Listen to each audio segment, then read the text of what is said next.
I'm going to start with Jordan De Goey and the bump on Elijah Hewett in the West Coast Collingwood game.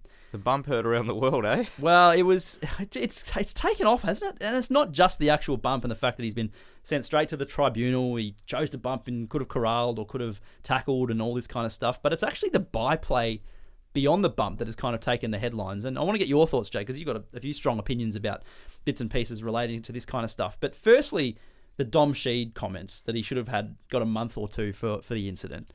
Rightly whacked by some else parts in the media and players and all that for coming out sort of against another player, mind you. You know, all part of the Players Association. Coming out against another player and saying he should have been given months, potentially. It's very rare that we hear players speaking out like that, right? It's very rare you would hear another player saying against such and such deserves a lengthy ban. Normally it's the complete opposite. Even players that are the victims are the ones that say... They're witnesses in tribunal saying, 100%. I know he didn't mean it. He's got good character and all that sort of stuff.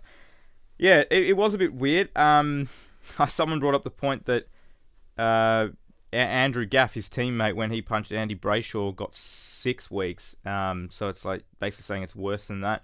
So, I don't know. To be honest, when I kind of heard it, I didn't think he meant it. I know he said it, but I don't think he meant like he deserved an 8-week suspension. I think he just sort of, because he said a month or two, and I think it just, that little bit was tacked on. If he just said a month and ended it there, I don't think anyone talks about it. Well, he's probably going to get 2 to 3 minimum. Weeks, not months. 3, yeah. Correct.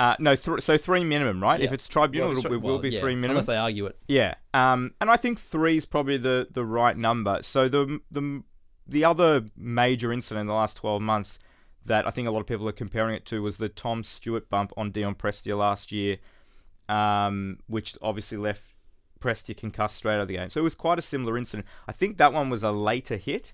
Yeah. It looked like a little bit more malice in that one, and the ball's actually out. The ball's out of the picture by the time that they make contact. I don't think De Goey's was as severe as that.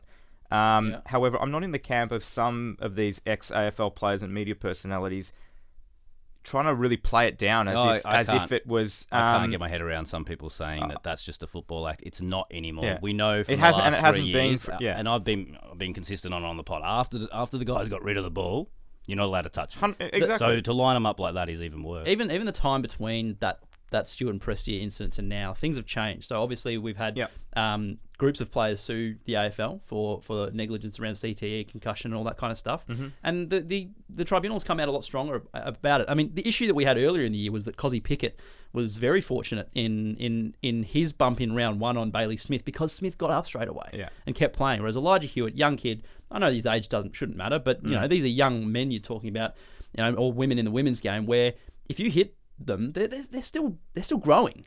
They're still developing adults, so it's possibly even more risky for them. But yeah, there's been some really strange commentary as well. Some ex-players out there. No need to name them and fuel the fire, but they just don't get it that head knocks are just not cool anymore. We're just calling it soft, and what's happened to our game. It's just like you got to grow up and you got to move with the times. I think that conversation's about 4 years old now. I think we're all aware of where the game is heading. But it's still happening. That's the sad part of it. Anyway, as you said, we don't need to carry on about it. But yeah, I do. I think it's a 3-week suspension, and like as you said, the rules have changed and the expectation has changed since then. I mean, the Stewart bump is probably 5 or 6 weeks if that happens today. The problem the AFL sets, and we talk about this all the time, is that precedent about how we look at the result as opposed to the action. And you mentioned the Cozzy Pickett one. So people will argue that it should be a similar sanction to that. Should it be?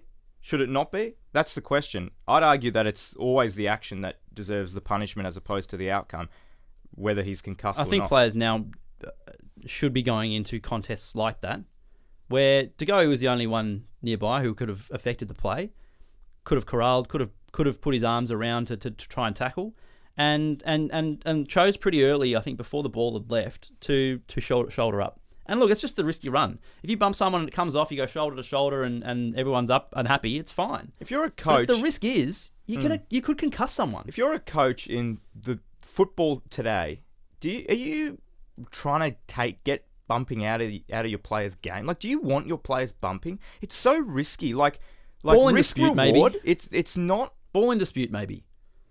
Ball's there. Turn your body. But especially if you're a bigger body, like naturally your shoulder will be at head height of some players. So I just feel risk reward. It's just not there to be bumping. Like tackle or nothing, basically. Just quickly before we move on, your thoughts on West Coast's Instagram post of the incident and then just straight to the tribunal that got deleted and then they apologised to Collingwood?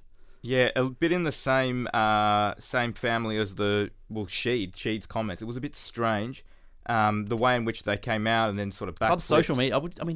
Do we have an issue with clubs posting stuff like that? I didn't. I thought it was more bizarre that they deleted took it down and then apologised for. I thought just leave it as I don't understand why they can't. A bit of byplay on socials, kind of interesting. I agree. I don't think there's anything wrong with that. Anyway, because we see, I know it's a bit different, but we see little digs and jibes and stuff about actual on-field and results and those sort of things. I think fans like that, and it's a bit of fun.